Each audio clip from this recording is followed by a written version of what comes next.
The blade skittered across my ear, just missing my pulse. My heart was beating as I stood immobile and glanced at my mother-in-law, Patricia, who had a sinister smile and was holding the cake knife like a weapon. "Oh, I'm so sorry, Isabel dear," she gurgled, sounding extremely sweet. "I must have dropped my hand. Allow me to cut you a piece of cake right now." Stepping back, my hands trembled. "No, Patricia, thank you. I'm not hungry anymore."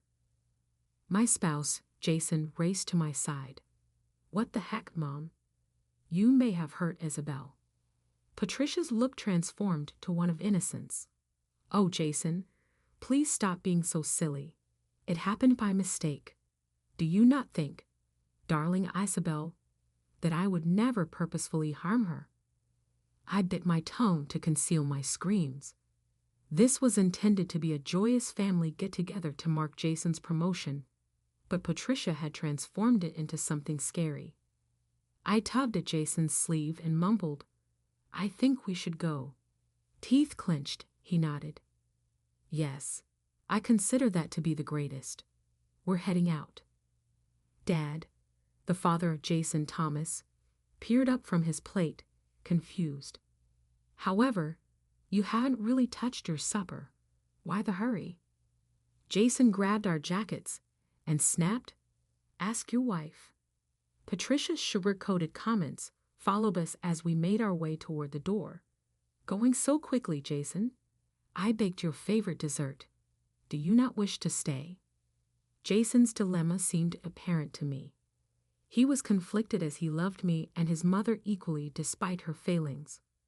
Finally, with a strained voice, he remarked, "We'll take some to go, Mom."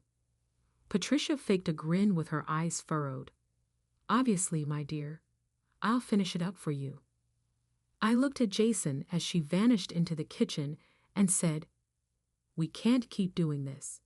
Your mother is out of control."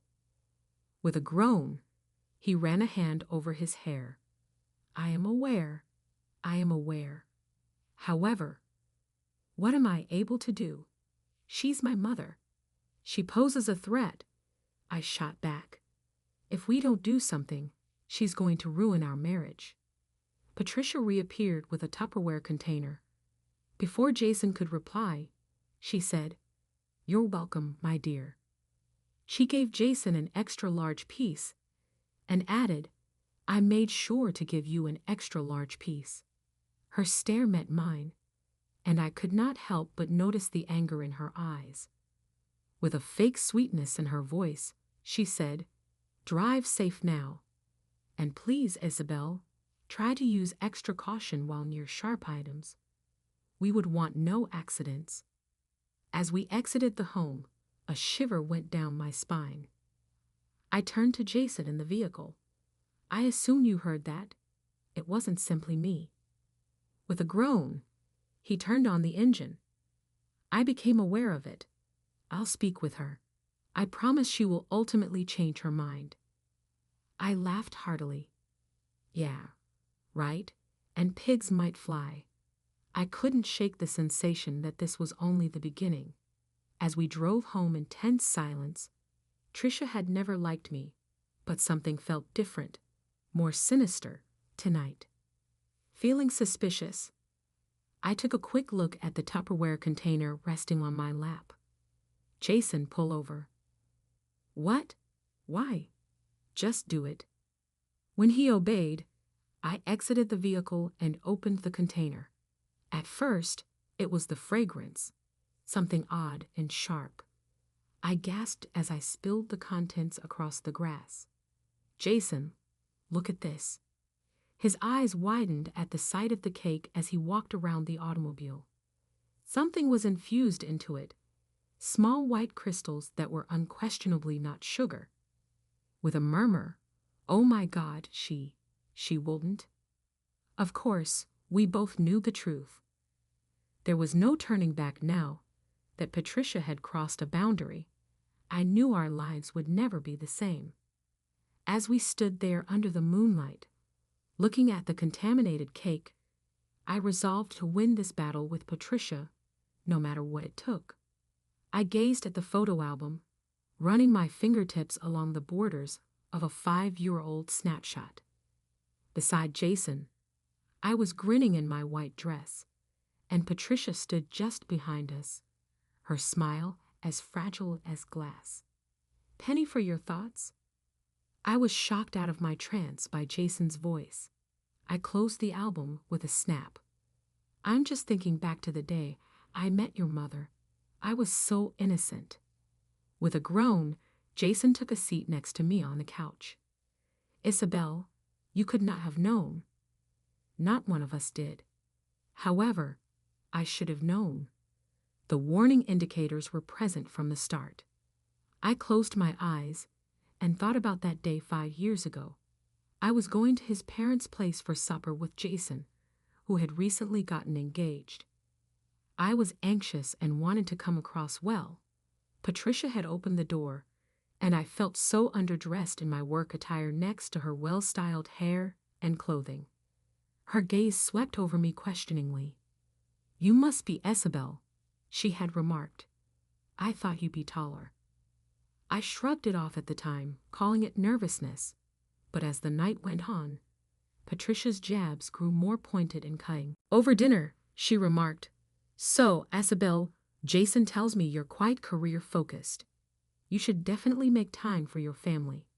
Ultimately, a woman's primary role is that of a mother." I had almost choked on my coffee, trying not to laugh. I said, "Well, I believe a woman can have both a career and a family." Patricia squinted her eyes. "How modern of you." There was a noticeable tension in the space. Thomas, chagrined, attempted to shift the topic, but Patricia was not finished. With a tone full of contempt, she questioned, "And what exactly do your parents think of your ambitions?" I sat up straight and looked her in the eye. "My folks are pleased with me. They have consistently inspired me to pursue my goals." Patricia gave a sniff. "I see. Not everyone appreciates tradition these days." The recollection subsided, and I was back in the here and now. My chest boiled with anger. With a tense voice, I added, "She hated me from the beginning, Jason. And now she's trying to poison us, literally." With a mask of agony on his face, Jason ran a hand through his hair. "I know. However, what are our options?" Raiding about the room, I got up. "We need to address her and make her understand that her behavior is inappropriate." My phone buzzed just then. The text message said, "Avoid my son, you gold-digging harlot, or else." It came from an unidentified number. I watched Jason's face lose color as I read him the message. He murmured, "This has gone too far," and took out his own phone. "I'm calling her right now." Jason was calling his mother when suddenly the doorbell rang. We glanced at each other warily. I said, "I'll get it," and headed for the door. When I opened it, I saw Patricia standing there with a casserole dish in her hands and a corny smile on her face. Her response was, surprise. I intended to stop over and bring a small homemade dinner. "You two undoubtedly don't have time for healthy eating because you are both so busy with your work." My head whirling, I stood still. I heard Jason's voice rising behind me as he got into a heated phone argument with someone. Patricia squinted her eyes. "Aren't you going to invite me in, dear?" I took a deep breath, my heart racing. "Patricia, I don't think." "Mom." Behind me with a mixture of feelings on his face was Jason. "What are you doing here?" Patricia never faltered in her smile. "I'm just dropping off a small gift for my couple. Will you please allow me in?" My stomach turned as I looked at the casserole dish and thought of the spoiled cake. "Patricia, let's talk about boundaries, respect, and your recent behavior," I finally managed to say. Patricia smiled brighter and more terrifyingly than ever, but then her grin wavered for a second. "Oh, Isabel." She pushed by me and entered the house with a purr. "I think it's high time we had a little chat." Jason glanced at me as the door shut behind her. We exchanged a glance that made it obvious that this was long overdue and that it would finish unpredictably. I never imagined that I would detest opening my mailbox. Yet here I was, my heart racing as I reached for the pile of envelopes containing bills and junk mail. And there it was, another pink letter that smelled strongly of Patricia's overpowering perfume. My hands shaking, I ripped it open. An adorable card with kittens on the front was inside. My blood ran cold when I read the letter. "Tick-tock, sweetheart. The biological clock on you is ticking away. Jason is worthy of a true family." I crushed the card, a wave of rage building inside me. This week, there had been 3. Patricia waged a persistent campaign of psychological warfare. Rushing back to the house, I almost ran into Mrs. Robinson, our neighbor. "Oh, Isabel," she said, her gaze getting narrower. "I was just coming to see you." I forced a laugh. "Hello, Mrs. Robinson. How may I assist you?" Her lips were pursed. "Well, I saw that poor Patricia has been taking care of your garden recently. And that's not good considering her health concerns. It's really kind of her." Puzzled, I blinked. "I'm sorry, what?" Mrs. Robinson gave a tut. "Don't act foolish, my love. Patricia informed us about your mistreatment of her, including your refusal to assist with her medical visits and your disregard for her calls. It truly is dishonorable." My mouth fell open. "That is just untrue." "Please stop making excuses," Mrs. Robinson interrupted. "We're all aware of reality. You're too preoccupied with your work to be concerned about your family. It makes sense why you haven't yet given birth." I was left astonished and humiliated in my own doorway as she pivoted on her heel and strode off. Jason was at the kitchen table, his head in his hands. As I went inside, I said, "Jason, what's wrong?" He looked up, the rims of his eyes crimson.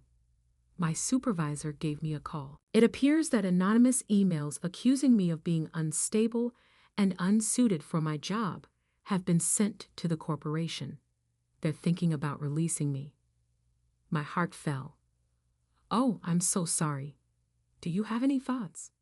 He gave a somber nod. She must be the culprit. Who else would take such action? I collapsed onto the chair next to him, my head spinning. "Jason, she is ruining our life. My neighbors believe I'm not taking care of her. Her goal is to have you fired." Jason extended his hand to grasp mine. "We must face her together. This needs to end." My phone buzzed just then. The SMS came from an unidentified number. "My dear, check your email. Something intriguing could catch your eye." I felt a wave of fear when I checked my inbox. The HR department of my firm had left a statement there, bolded, "Regarding your resignation." "No," I said in a broken voice. "She didn't." Jason's expression darkened as he peered over my shoulder. "She pretended to resign. That's all. Let's get over there immediately."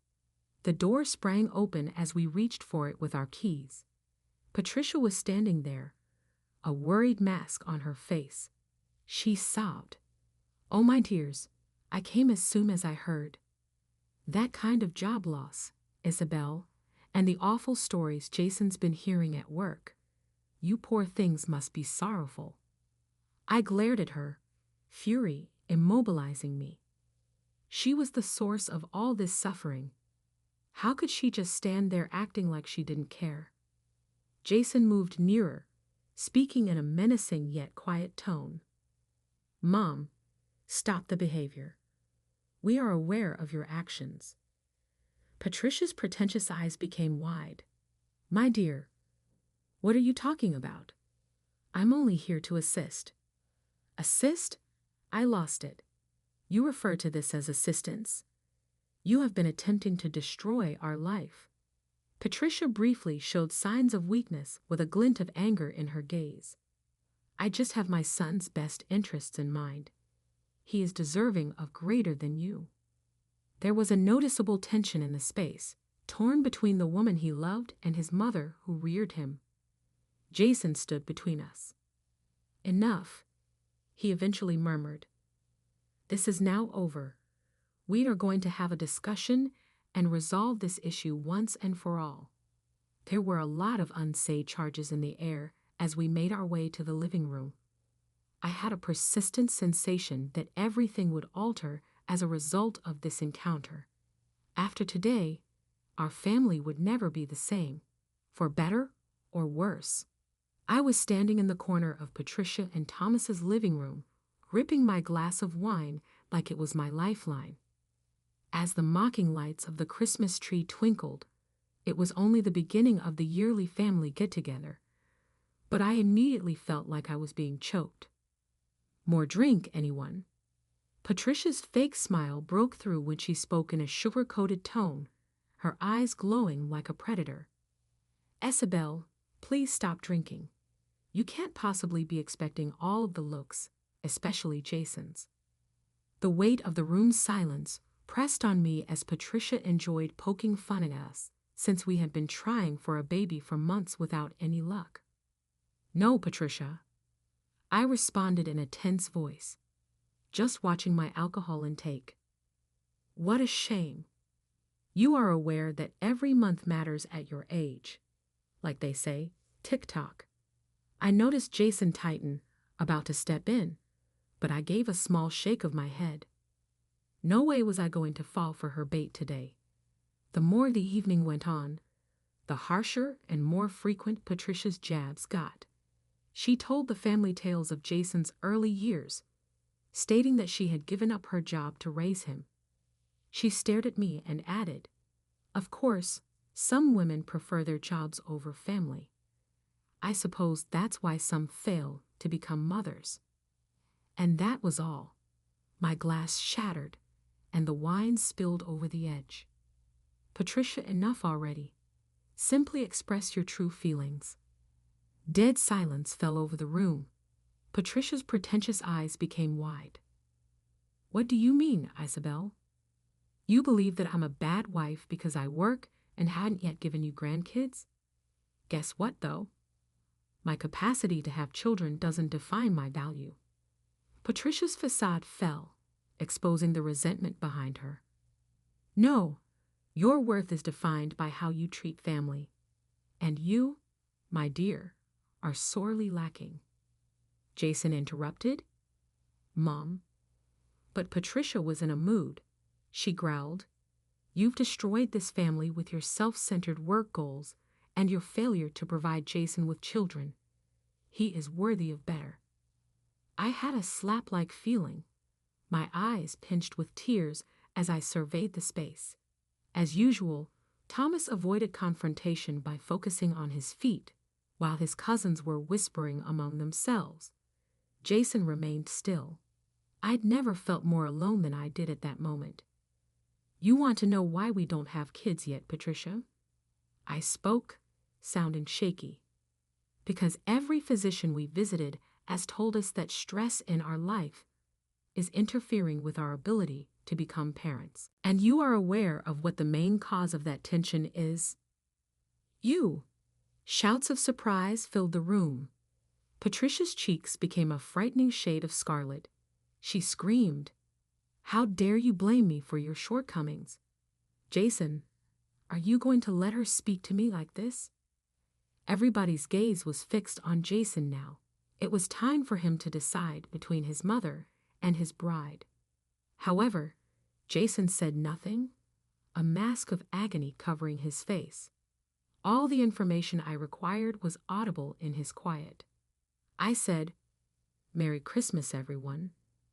I said, grabbing my coat, "I think it's best if I go." I heard footsteps following me as I ventured outside into the chilly night air. Half expecting to see Jason, I turned to see Thomas. "Isabel, please wait," he urged. "I really apologize for what Patricia said. It wasn't appropriate." I gave a sorrowful grin. "But Thomas, you didn't stop her, did you? None of you ever do." With a look of guilt on his face, he glanced aside. "You're right, and that needs to change." Tears were flowing down my face as I drove home alone, knowing something had to give. Torn between the poisonous household Jason came from and my love for him, I could not continue this way. It was time to decide what to do. I knew precisely what I had to do when the Christmas lights in my rearview mirror went out. Seated on the couch in our living room, I gazed at the packed bag beside the door. Jason still hadn't returned home. 3 days after the Christmas incident, he texted me again. This time it buzzed. "I'm sorry. I require further time." Extra time for what? I wondered. To decide between his mother and his wife? I felt my stomach turn at the prospect. I was startled by a knock at the door. Half expecting to see Jason, I opened it. Instead, I was face to face with Thomas. "Isabel," he continued, seeming worried. "May I come in?" I moved aside after nodding. Thomas came in and looked at my baggage. "You're leaving," he said, his tone showing worry. I shook my head, trying not to cry. "I'm not sure. Perhaps, Thomas, I can't continue to live this way." He sank into an armchair with a groan. "I'm here because I understand. That's why it's time to discuss Patricia." My heart pounded. Was this an ambush of sorts? But what Thomas said next completely stunned me. "Isabel, I'm leaving her. I submitted a divorce petition." I stared at him in shock, not knowing how to take in this knowledge. "What? What now?" Thomas looked up at me, resolve and regret in his eyes. "Because I've spent far too much time being a coward. The last straw was what Patricia did over Christmas. I've been supporting her actions for years, but this time, it's over." Taking from his pocket, he produced a little notepad. "I've been monitoring Patricia's episodes, all of the deception, manipulation, and falsehoods. I reasoned that perhaps if I wrote it down, I would have the confidence to speak with her. Up until today, I never did." I felt both relief and fear as Thomas turned the pages, narrating incident after occurrence. Patricia was more poisonous than I could have ever imagined. "Does Jason know?" My question was hardly audible above a whisper. Thomas gave a head shake. "Not just yet. I wanted to let you know first, to say I'm sorry for not defending you sooner, and to beg for your help." "My help?" "Indeed, Isabel. Jason is having trouble. Patricia is digging in her heels. He needs the truth to be shown to him by both of us." My phone buzzed again. Just then, Jason texted me again, saying, "I'm heading home. We must have a conversation." Heart thumping, I showed Thomas the message. "He's on his way." Thomas had a determined look on his face. "All right, we need to deal with this as a true family." Now I had an odd mixture of worry and optimism as we waited for Jason. Could this be the pivotal moment we required? We both turned at the sound of a key in the lock. When Jason saw his father, his eyes widened. "Dad, what are you doing here?" Jason inquired. Thomas moved ahead and touched Jason's shoulder. "Son, we need to talk about your mother." Jason became stern-faced. "If you're here to stand up for her?" "No." Thomas cut in. "I'm here to be honest with you." Everything Thomas revealed over the next hour, including years of deceit, manipulation, and poisonous conduct, was a flurry of emotions on his face. Jason listened in startled silence. When Thomas was done, Jason turned to face me, tears welling up in his eyes. I'm very sorry, Isabel. I didn't realize it was that nasty. I grasped his hand and gave it a little squeeze. Jason, it's not your fault. But this cannot continue. We must decide what to do. With renewed conviction in his eyes, Jason nodded. You're right. You two are alike together. It's time for us to confront Mom. I felt a flicker of optimism as the three of us sat there figuring out what to do next. I didn't feel alone in my battle for the first time in years. Even though the path ahead would be difficult, Thomas cleared his throat. One more thing that each of you needs to know. I have chosen to separate from Patricia. The weight of his remarks struck home, and the room became quiet. This was it, the irreversible point. The events that followed would permanently alter our family. I saw in Jason's eyes the same mixture of resolve and terror that I was experiencing. We stood at a fork in the road, and our decision would determine how we would go. So, I continued maintaining a steady tone despite my heart pounding. What should we do now? The courthouse loomed before us, a monolithic symbol of the battle we were about to face. Thomas looked determined yet nervous as he held the divorce papers. His fingers trembled. Jason positioned himself next to him, his jaw clenched, and I lingered close by, my heart racing. Dad, are you sure about this? Jason questioned quietly. Thomas nodded, his eyes steely. Son, it's time. Her poisoning must stop. It's destroying our lives. We were climbing the stairs when we heard a voice we knew. Patricia exclaimed, Well, what a heartfelt family outing, with a twisted smile on her lips. As usual, she was immaculately dressed, but something about the wild expression in her eyes made my skin crawl. Jason said, Mom. But Patricia cut him off with a snide gesture. She angrily said, Save it. I recognize this as a plot by members of my own family against me. Thomas moved forward, speaking in a cool, collected tone. This isn't a plot, Patricia. It is the outcome of what you did. We're here to file for divorce. Patricia's angry face contorted. Divorce? I'm not up for divorce. You've stolen just as much from us as I have given you. My youth, my hopes, my life. I was surprised to find myself speaking up. You've taken from us too, I said in a firm voice. Patricia met my gaze, her eyes blazing with rage. She spat out. All of this is your fault. You've made them dislike me. Patricia sprang at me, her well-groomed nails raking my face before I could even blink. Startled by the unexpected assault, I stumbled backward. She resisted and shouted until Jason interfered and pushed her away. Leave me, Patricia shouted. You've destroyed our family and our lives. Everything. Before long, security agents arrived and dragged Patricia away. She glanced back, her face contorted with anger as she was led out. This isn't finished, she growled. I'll see to it that everyone pays for this betrayal. We sat in startled silence inside the courthouse, waiting for our time to file the paperwork. The stinging reminder of the emotional wounds Patricia had inflicted over the years was the burn of her scratches on my face. With a delicate palm on my face, Jason replied, Isabel, I'm so sorry. I never thought she would. My goodness, what have we done? I took hold of his hand and squeezed it to comfort him. Jason, we're making the correct decision.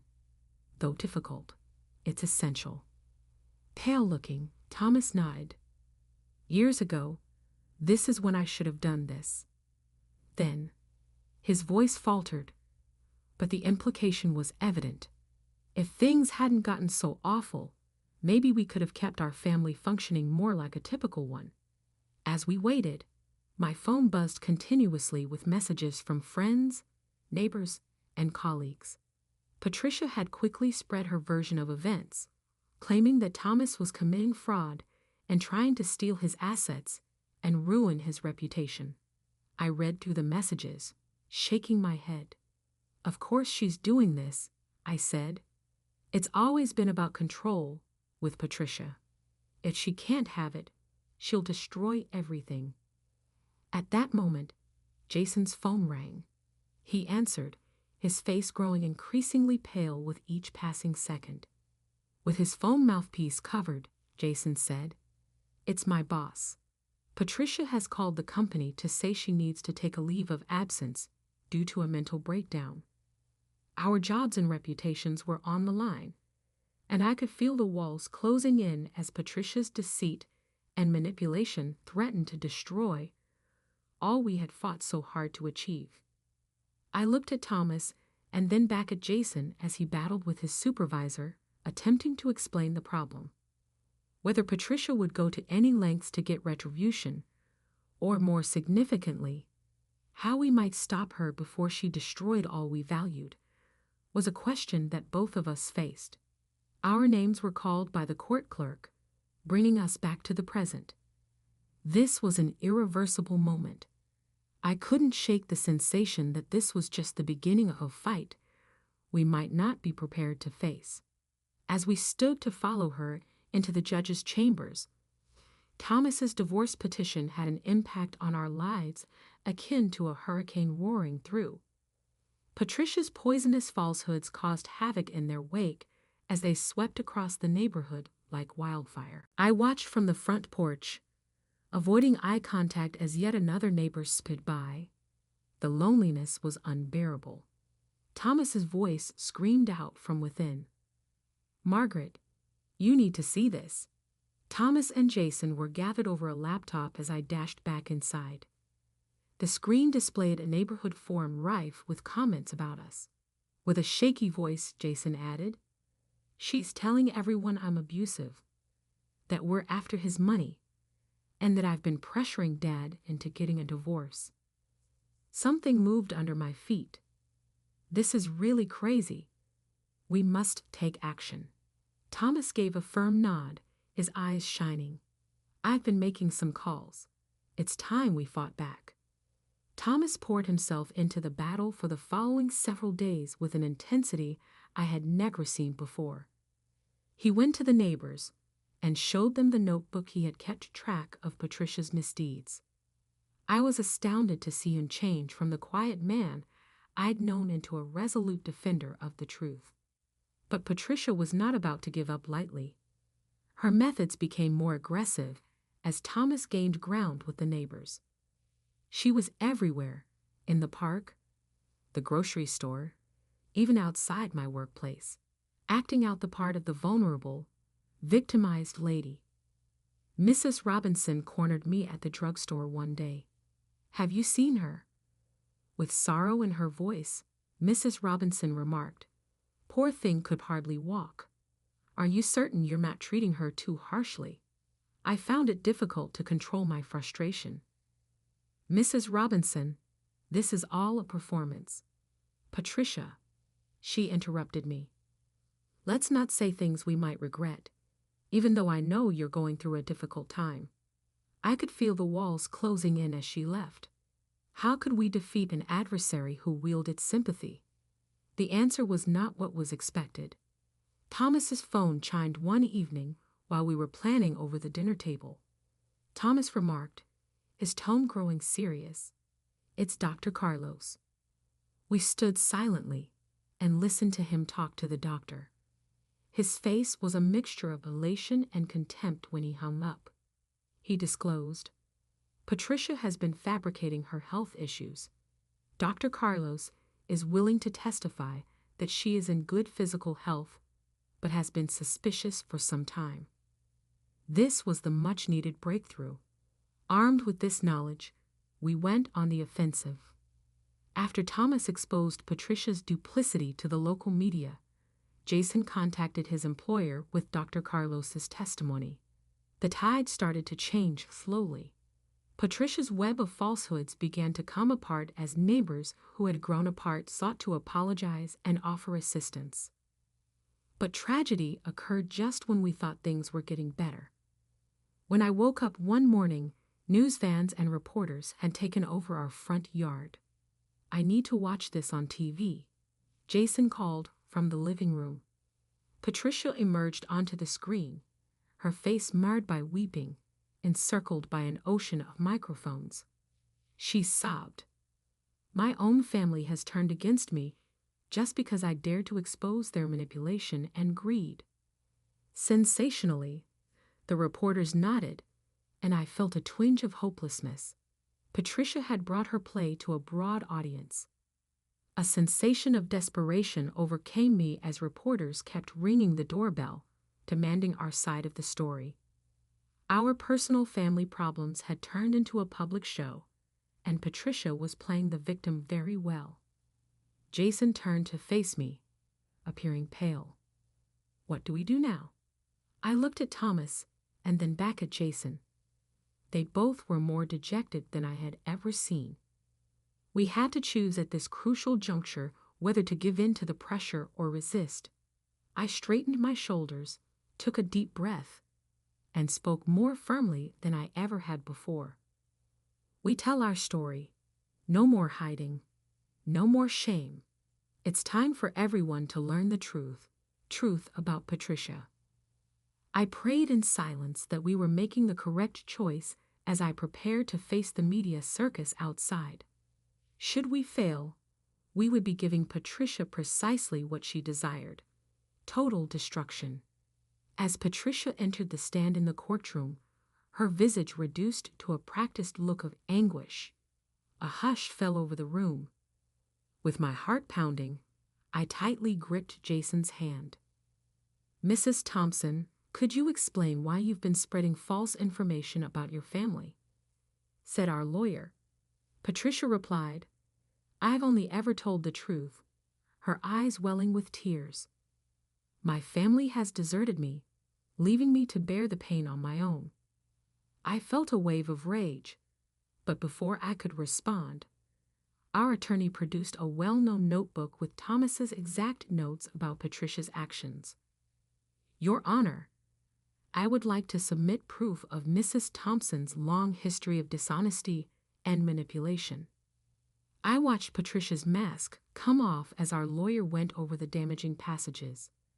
Her gaze flashed across the courtroom, looking for pity, but there was none to be seen. Dr. Carlos's testimony was next. He explained coolly how Patricia had made up her health problems to win her family's sympathy and acquire power over them. "It is my professional opinion that Mrs. Thompson is in excellent health," Dr. Carlos said. "Her allegations of a crippling sickness are wholly untrue." As Patricia's facade finally broke and her face contorted with wrath, a murmur ran around the courtroom. She pointed at us and said, "You ungrateful wretches! After all that I have done for you." I felt the weight of security's restraint lift from me. Patricia was no longer able to conceal the reality behind her falsehoods. The court made a swift and firm decision, ordering Patricia to stop communicating with us and finalizing Thomas's divorce. A mass of media met us as we emerged from the courthouse. "Mr. and Mrs. Thompson, what is your opinion regarding the verdict?" said one reporter. I noticed the mingled emotions of relief and grief in Jason and Thomas's eyes. "We're glad that the truth has surfaced," I remarked, taking a deep breath and moving on. "More significantly, we hope that this will allow our family to move on and heal." Week by week, everything started to get back to normal. Previously cautious neighbors now gave us a warm welcome. Jason was greeted with open arms upon his return by his company, who were pleased with the court's decision. The biggest surprise, though, arrived on a calm Sunday morning. I was sitting at the breakfast table with Jason when all of a sudden I started feeling sick. "Isabel, are you all right?" Jason questioned, his voice full of anxiety. I glanced up at him, and a grin began to appear on my face.